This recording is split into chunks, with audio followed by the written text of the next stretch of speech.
everyone. As Rowan said, we sort of discussed this, and that was the beginning of proper research into the production of flax and linen. So any mistakes or any missing facts are entirely my fault. So we call this lovely blue flower flax. Its Latin name is Linum ossitasimum-ish. And that's linum or linen is what we call the processed fibre and the fabrics that are spun and woven from the plant. So you've got a plant, and the seeds can be, which are linseeds. These can be eaten, very much health food these days. Animals can eat them, and you can obviously grow plants again the following year. You can press the linseed and it produces linseed oil. Again, it's a health food these days, but in the past it was used in the production of lino. Some of us are old enough to remember lino. So off we go properly, I hope. There we go. So prehistory. We know that the history goes back a long time, but unless we have the most amazing luck, we're not going to find very much in the way of flax or linen in prehistory in Scotland. Vegetable and plant remains are few and far between of any form. This is a very old minuscule linen fibre that they found in the Georgian cave.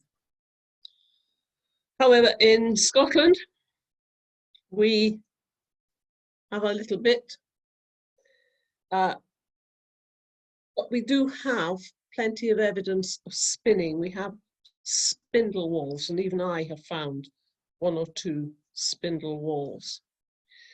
And I've always felt that these spindle walls, these little stone circles with a hole in the middle, are very small if you are spinning wool. But flax is a much finer thread to be spinning, and it may be, and this is something that needs a little bit of research, but it's possible that the flax spinning is what they were doing on these little spindles, these with the spindle wall at the bottom. Now, my talk has quite a lot of reading in it. If you need me to slow down and give you time, I will, but I'll give you a moment to read this bit.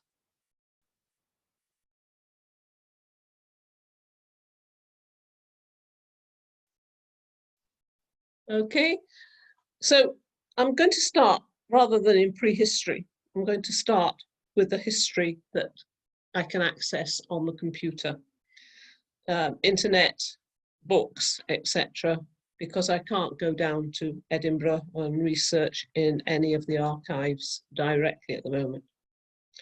But Chris Whately's Scottish Society comes up with this comment that linen was the top manufactured export in 1707. He even suggests that flax, or linen really, is one of the reasons that the linen industry and the linen production is one of the primary reasons for the union of Scotland and England. Not only was it the most important export, but it was limited in its growth by tariffs and trading restrictions imposed by England. And so some of the merchants in Scotland thought this was the union was a good thing. Now, I wouldn't want to go there. I don't know. It's not something I have researched, but it's an interesting statement. And Smout reinforces that. But if linen was so hugely important in 1700, where are all the linen works? Where are all the linen museums celebrating the production of linen? And where are all the big houses built on the fortunes made in the linen industry? And I think most of us, and I noticed Norman put a little note, we think of Ireland as being the producer of linen rather than Scotland. So let's have a look at this history of linen making. 1727, as a response to the Union, they decided to have a board of trustees for fisheries and manufacturers in Scotland. And this, of course, was very much the idea of developing this industry further. And I've given you a few numbers of millions of yards, increasing up until 1817, 26.6 million yards, with 100,000 people employed. 4 out of 5 were women.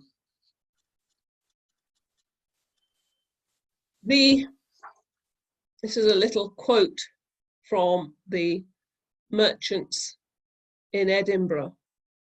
The spelling is not my mistake. That's a quote. That's how they spelt it. But the old statistical account of Wick in the 1790s almost dismisses the growing of flax as being only as much as is used by the farmer's family, as it takes a lot of work to produce it. One of the jobs of the trustees was to improve the quality of the linen that was produced in Scotland. One of the problems was that it wasn't a very great quality. And once you get to 1745, of course, everything in the Highlands was intensified. The trustees produced this series of stamps. They did this in the fishing industry as well, to prove that the linen had a certain level of quality. And a couple of the ones are Elgin up here and Cromarty, and we'll come back to Cromarty later on. They also established spinning schools and weaving sheds, and that tended to be more effectively in the south rather than in the Highlands. Perthshire was quite successful, but the Highlands, where they were making this big push after the 1745, it was really quite hard to have any sense of success. They were bringing in people to teach spinning, and 3 stations for teaching spinning and weaving. Not so much weaving, but really the spinning of flax. 3 stations were built in Loch Carron, Loch Broom and Glenmoriston in 1755. In 1764, efforts were made to introduce flax cultivation and linen production into Badenoch. Estate owners as with the herring fishing industry at this time, established mills and encouraged the planting of flax to process the flax, processing setups to use lint mills. They built lint mills as well. The majority of the flax was imported into Scotland from the Baltic countries. So they were importing flax rather than growing flax in Scotland. And they imported it from the Baltics and from Holland, ready to be spun and woven. And I will read this little bit to you because it's from the old statistical account. 2 gentlemen of late have set up a retail shop in Brora. They to be spun, which is of use throughout the parish and the whole county, employing, and this is the important bit, 2,000 to 3,000 spinners. The yarn was then sent south to be woven. So they weren't running a weaving setup in Brora at this stage. When I, a number of years ago, was in Edinburgh and did manage to get into the Sutherland estate papers in the National Library there, I found this day book, and it listed all the things that were ingoing and outgoing every day. And one of the things that they were putting out to the tenants was linseed, and it was measured in pints. Linseed, is a really quite a small seed. So a pint of linseed is going to cover quite a lot of fields.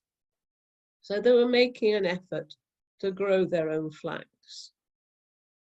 The British Linen Company was formed out of the Board of Trustees, and they sent an agent to Sutherland, and he claimed to be employing over 1,000 spinners in 1753.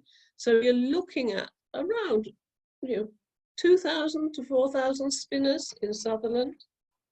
Quite a lot of spinners.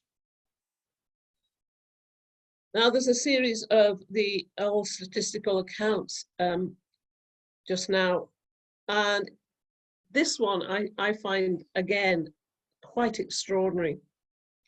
It's the size of the linen industry or the spinning industry in Inverness. And I've circled in yellow 10,000 persons, including men, women and children. They don't earn a lot a week, but they're involved in heckling, spinning, twisting, bleaching and dyeing. And again, it confirms this. The flax was imported from the Baltic and then sent down to London, where it's dispersed all over the world. And there's an infant bleach field on the Ness. Be nice to find. Cromarty, again, a lot of us will know of the Cromarty hemp works, but it turns out it started out as spinning flax for linen and weaving. Across the water at New Tarbert. And how many people here have been to New Tarbert? And where is the spinning mill there? They, I think, had about 900 people employed. And I can only think, I mean, they've got a stocking manufactory lately introduced to the parish, but I can only think that if people remember the talk, the Mad Night last year, where we heard all about Tarbert and the village of Milton. And I remember the lady saying there were 2 mills in Milton. So maybe one of them started as the spinning school and a weaving shed. So we know that some of the places we know had some success in producing linen. We may not see museums, but just after the Jacobite Rebellion, the British Linen Company was formed, and it was a sort of an outshoot of the Board of Trustees for the improvement of the manufactories.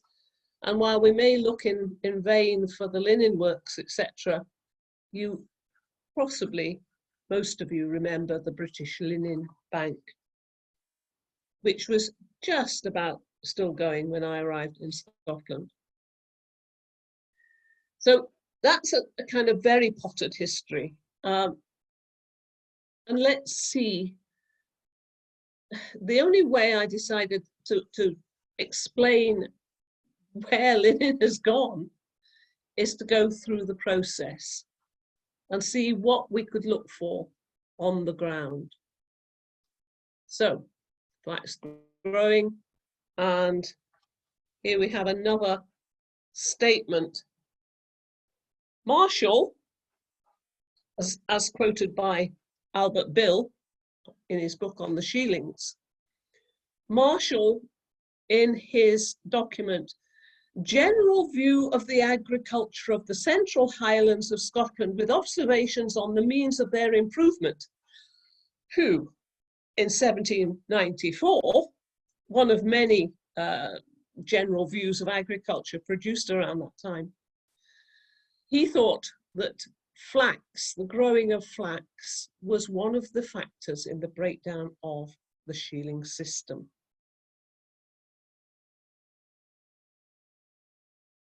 Bill doesn't tend to agree with him, but on the other hand, it seems that the cultivation of flax impacted substantially on the farming calendar. To produce flax plants, you need to regularly weed it. It's not a plant or a seed that you can just stick into the ground and walk away from. You need to weed it, you need to look after it carefully. And of course, it begins growing properly about mid-May, which is the time when you go to the shealing. So you had to weigh up whether you took your cattle to the shealing or whether you grew a decent flax crop. It needs reasonably fertile ground and the right climatic conditions. But one of the problems with flax is, even though you might have quantity, a successful crop, quite often the fiber that comes out of the plants isn't good enough. And of course, quality was important to get a high price. So it was an awful lot easier to buy ready processed flax. However, there we have some Dutch ladies growing flax. You needed to pull it. You can't cut it. You have to pull it out of the ground. And you can see on this picture, there's little seed capsules at the end. They have to be rippled off using a sort of a little brush. And then you ret it. As Roland said, the smell of retting or rotting flax, having been laid out into pools or ponds or lint pots, as they're called in some places. You need slow flowing water, so basically almost a stagnant pool with this plant lying in it. And this picture comes from Ireland, obviously some number of years ago. And you can see the quantity of that would be lying in a pond for days or possibly up to a couple of weeks. And of course, some of the land owners complained about these pools, once they'd been used, polluting the salmon rivers. Not good.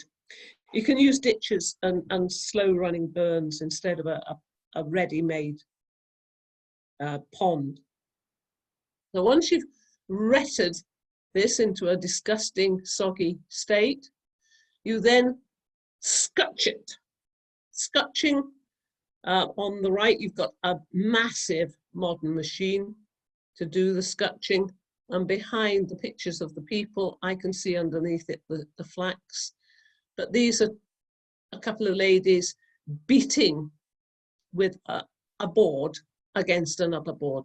So you're basically releasing the fibers from the stem.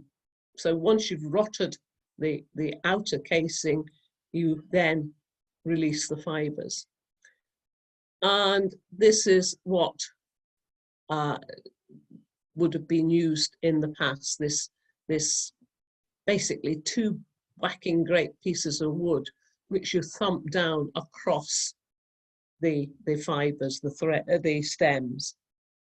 And beneath the flax handbrake, as it is called here, it's the scutching machine, is a heckle. So that is the next process.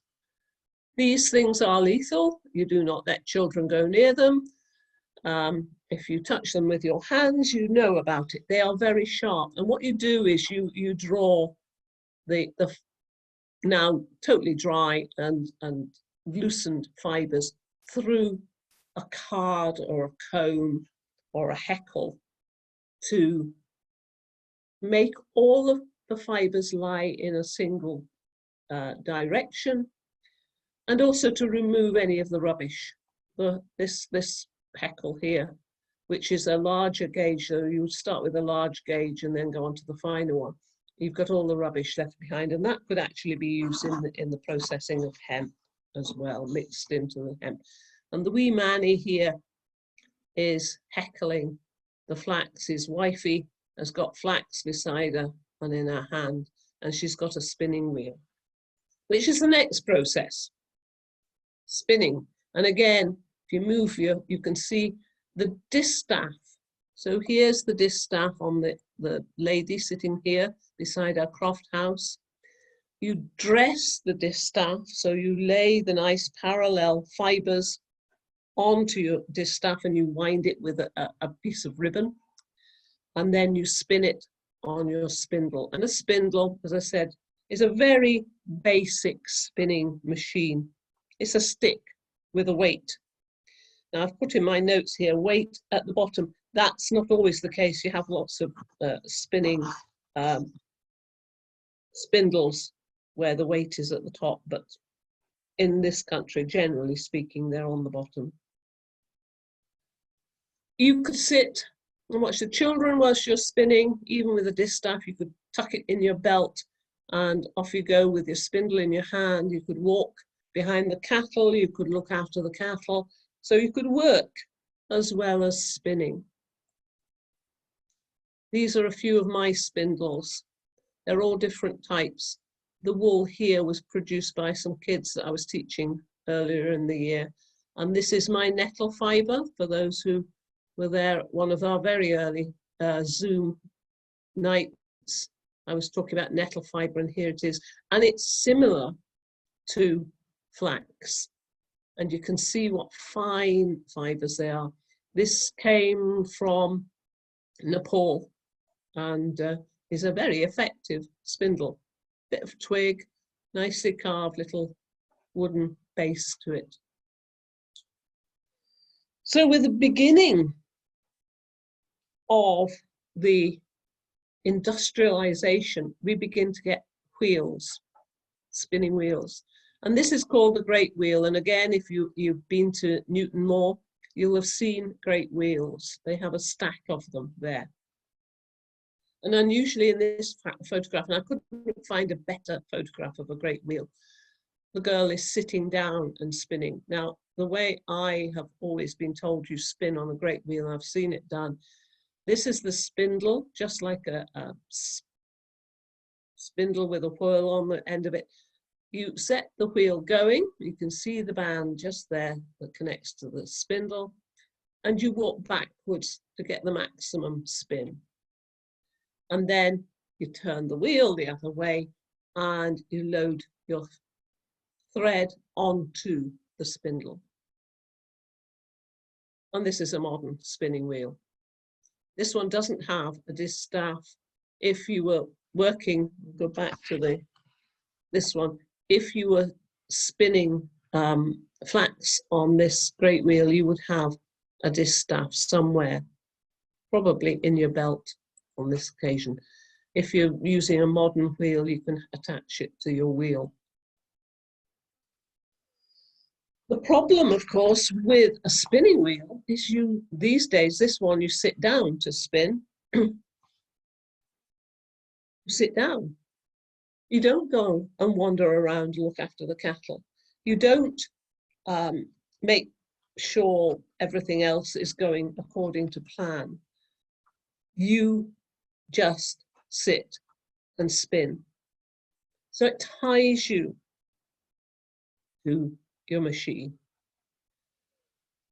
And then, of course, as the Industrial Revolution continued, these spinning wheels went out of use, and you have huge spinning machines which are still used today. The spindle, the term spindle, stayed in the terminology. You still talk about spindles, but at the time of the trustees in the 1760s, 70s, 80s, you sold your thread by the spindle, and one spindle equaled 14,000 yards. And even for the metric, equal 14,000 is a heck of a lot of thread. Once it was spun, the thread was woven into a huge variety of fabrics of different qualities, and it depended on the yarn, the fineness of the yarn, and the skill of the weaver. And weavers were men. And so you had this proto-industrial unit of a male weaver supplied by his wife with spun thread. And his wife had the hard job because she had to keep up with his weaving, which took an awful lot of thread. So ideally, he had several daughters or his mother producing thread. And that would be an industrial type unit. Having done that, you still haven't finished your process. You have to bleach it. And I love this little picture here. Your linen, woven linen is called brown linen. And so you had to bleach it white. And you would use lye or some kind of ash, some kind of alkaline to wash the linen in. They used kelp ash. You would wash it in an alkaline solution. And then when you thought it was reasonably white, you would dry it, and then you would rinse it in an acid rinse to neutralize the alkali. And then you dried it. And this would happen several times. Remember, we're talking about a very fine thread here. And you would think, you know, a process of dunking your fabric into alkaline and then acid and alkaline and acid, and this would take possibly up to 5 or 6 weeks, washing it in various solutions and drying it on a bleach field, literally an open field. And sometimes you would need to dampen it. So you had, this is why it says well watered, so that you can keep your process going. And it would be out in the open air, A, because it was easier to dry it in the open air, but also the air and the sunshine would help the process of bleaching. So there you are. Now, you could use buttermilk as an acid, by the way. So kelp ash and buttermilk all sound very cozy and domestic, but I don't think they particularly were. and they constantly, documents are complaining about the quality of the bleaching and how they'd used lime on it, and it wasn't very good. It didn't do the fabric any good at all. And then you could go away, send it away and to be dyed and printed. So there you have, and here you have some of the many fabrics that were all linen. Cambric, you may have heard, damask or damask. If you're lucky enough, you have damask tablecloths in your drawers, which nobody ever uses these days. Diaper, of course, in America, a diaper is a nappy. Holland, if you read historic novels, they talk about Holland. Hessian, muslin, and some of the others are slightly less common. I've written here, this is the point where we have to grasp the elephant in the room. If we go to Osnaburg, which became renamed Edinburgh Edinburgh without the H, it was exported to the Caribbean to clothe the slaves. Osnaburg is German, a German name. And when they started producing Osnaburg type fabric for the Caribbean market, they renamed it Edinburgh. They renamed muslin Glasgow. So they rebranded the products from here. Sadly, the Scottish linen industry relied pretty much on the old-fashioned ways of spinning by hand, weaving, individual men weaving on looms, and probably quite slow looms. And sort of by the 1790s, we were importing cotton from India, but also from America. And it came again as a raw material, cotton fibers, and was spun and woven in places like Paisley. You have Paisley shawls, of course, New Lanark. And in Kirkcaldy, they were weaving hemp and jute. And as I said earlier, producing lino. So they were still using a bit of the linen product. But the linen industry began to fail and decline quite considerably. So that's the history and the production. So hooray, archaeology. Right. This, to go back to all those processes I detailed,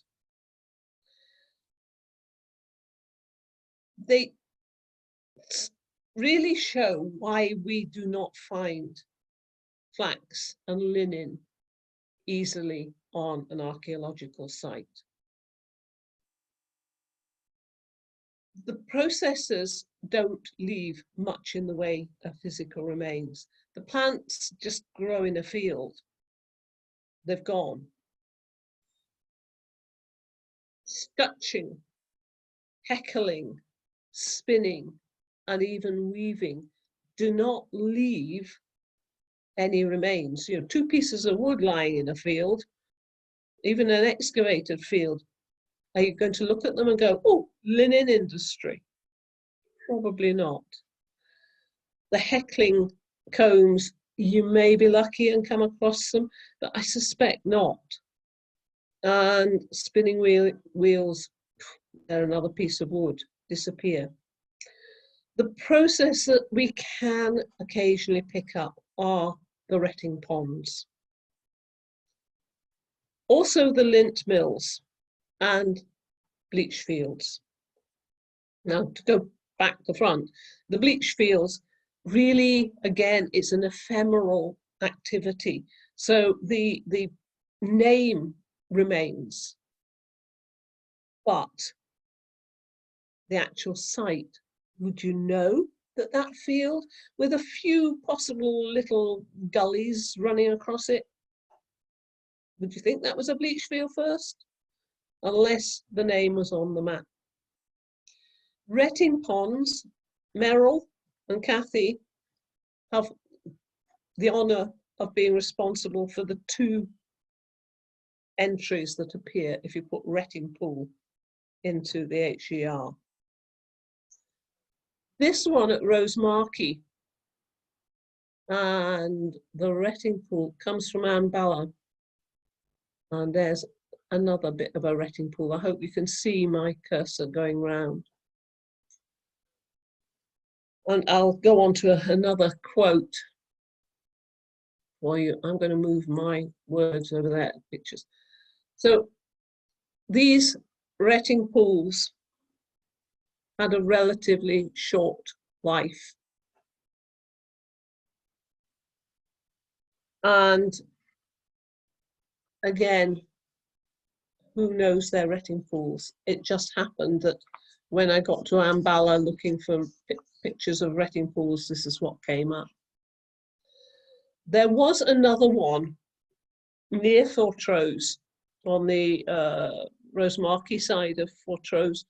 I was going to look at it, but Tim told me there wasn't any point as it's presently being used as a car park for people building houses. So I didn't bother to go. But if you look long enough in the internet, you finally come up with this one. Again, actually, this is in the HER, but it's well hidden. House of the Lint Mills. So that's the other thing that we can look for. Now, it looks like I've clipped this map off. This is a picture of the map in a report on Nairnside near Corder. And unfortunately, the conclusion is that the 2 little buildings you see here have been superseded by a farm sitting about here. But what you can see is a lathe. And actually, you can see it on the map today. So Lint Mills are probably our best bet of finding the remnants of the linen industry in the Highlands. But unfortunately, of course, if you've got a mill and a lathe and you stop making linen, then you change to making meal or sawmill. You reuse your mill for something else. But at last, on the internet again, here we have a Retin Pool. And this one, here we go. This one is a man-made Retin Pool. So you've got a stone dike with a puddle behind it. These are from Perthshire. They're recorded by the Milton of Bornich or Borinich project on the north side of Loch Tummel. They started, I think, probably from the Lint Mill records. And again, the old statistical account and census records. So bear that little pool in mind. And you see the usual plan of a little settlement, a burn, and this circle here is your Retin Pool. And here's your Retin Pool. And that, well, we could think that was a hot circle in some places, but there it is from a different angle. You've got a burn running there beside it, and you've got a channel there, and they've very kindly done that for us. So there's your burn running down, a source which is a controllable source of water running into the pool and then exiting there. And that is by far the best picture of a Retin Pool I have seen.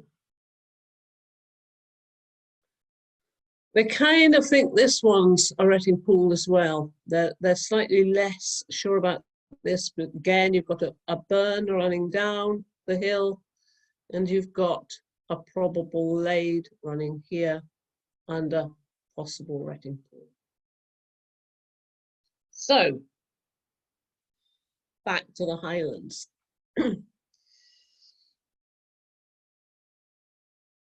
The thing that just stands out to me, whether you accept Whately's premise that the linen industry was the reason for joining the union,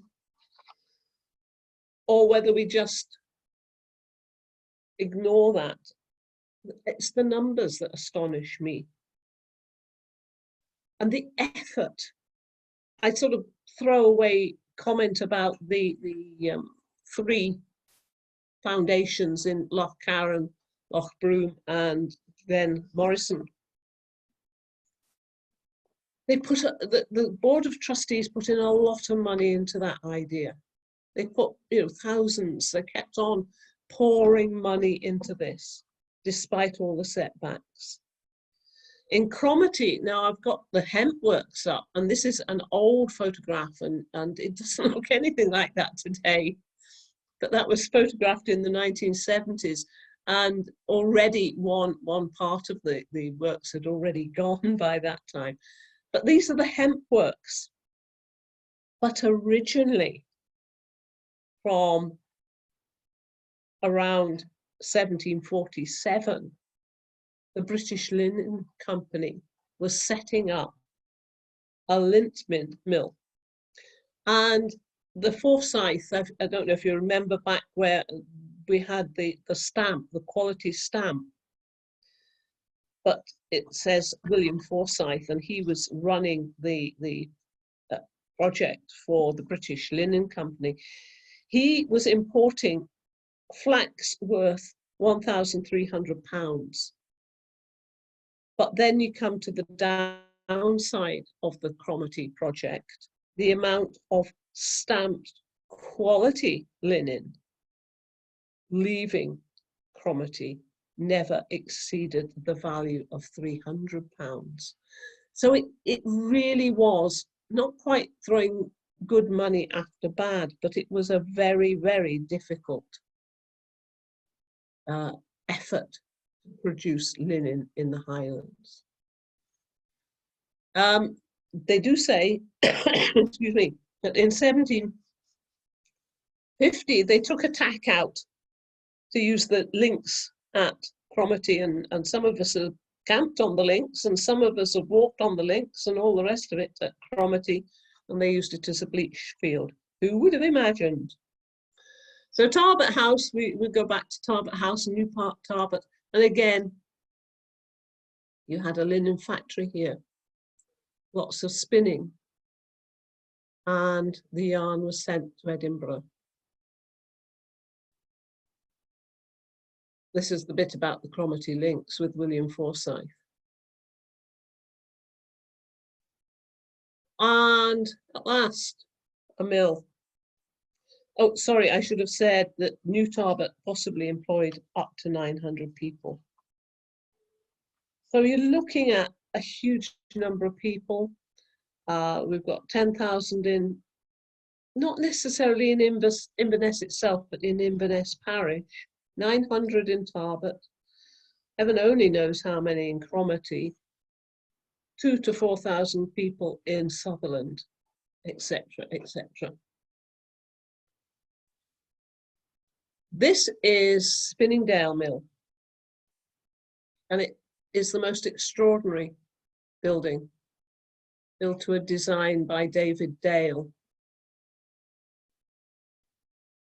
It is in a very, very serious state now. It falls down every time I drive past it. But of course, it wasn't for spinning linen. it was spinning cotton. George Dempster of Skibo and Dunedin in the 1790s, 1792, decided, he founded a company called the Balno Company, and the idea was they would build 2 spinning mills, one at Spinningdale and one at Newton. The Newton mill, Newtown, Newton, would be a linen mill. But it built around 1792, ceased work due to lack of water power in 1796. Unlike Spinningdale, which was a cotton mill, Spinningdale is in that state because there was a fire, catastrophic fire. Newton Point, or Newton Mill, is nowhere to be seen. No idea. However, if in doubt, go to NLS and their maps, first edition map at Flod. Now, Newton Point is down to the bottom right, the end of the road. This is the road going down to Newton Point. And look, there's a lathe and a mill dam. There's no mill. Is this the mill? What is the officers of Flod Farm? I don't know. I think there are two frustrating, a lot of frustrating things in this, but one of the frustrating things is we have now got the Sutherland maps on the NLS and we can search high and low, but of course we don't have Dempster's maps on the NLS. So again, it's a trip to Edinburgh to see if there are any maps or any plans of this building. And that's kind of it. A few mills, the occasional bleach field, which you wouldn't know was a bleach field. And if we search hard, we might have more than 2 Retin Pools. But after that, I'm open to questions. Thank you. Oh, that's a slide. I've put all my references so that anybody who wants to go and see where I got all my information from. Annette Smith's PhD is very interesting. She has a whole section on the textiles, and she has some interesting comments on what happened on the forfeited estates and their efforts to develop the Scottish linen industry. And Alistair Dury, his book is the book on Scottish linen industry, and it should say it's just Scottish linen industry in the 18th century. And the little bit of information on Cromarty comes from David Alston. Thank you very much.